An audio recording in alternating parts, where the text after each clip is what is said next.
एक मेरे गुरुजी गाया करते, देखो उनका गाना तो वो गंधर्व गायकार होए, जरूर उनको हम कवि की उपाधि नहीं दे सकते, वैसे तो आपका सब नहीं अच्छा लगे, लेकिन गुरु की उपाधि इसलिए नहीं, वो कवि की उपाधि इसलिए दी, कवि बहुत ऊंची चीज होती है तो, लेकिन वो गंधर्व गायक थे, उनके मुंह से जो बात निकल गई बोला बतलाया करते, जब नहीं जाना भाई बतला ही जाए इसके साथ।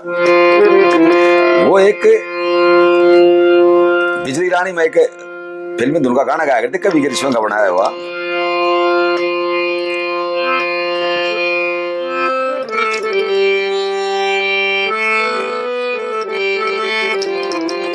मौसम खराब हो रहा है।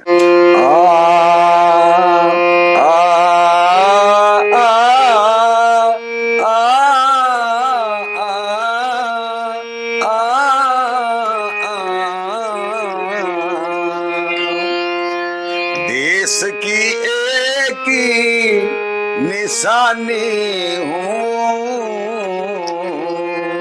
वैसे तो आज दीवानी हूँ।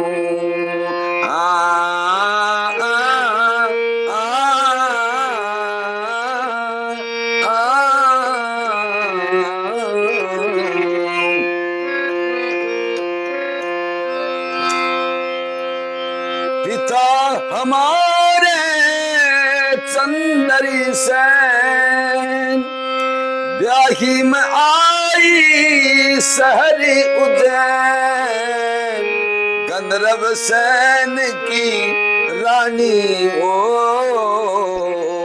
वैसे तो आज दीवानी हूँ। देश की एक निशानी हूँ, लेकिन अब तो दीवानी हूँ। गराया मेरा परदेश। तो ये दोनों छाट छाट के लगा रखी, तो इन बताओ मैं कितना रोकण दे, कितना छोपण दे इन।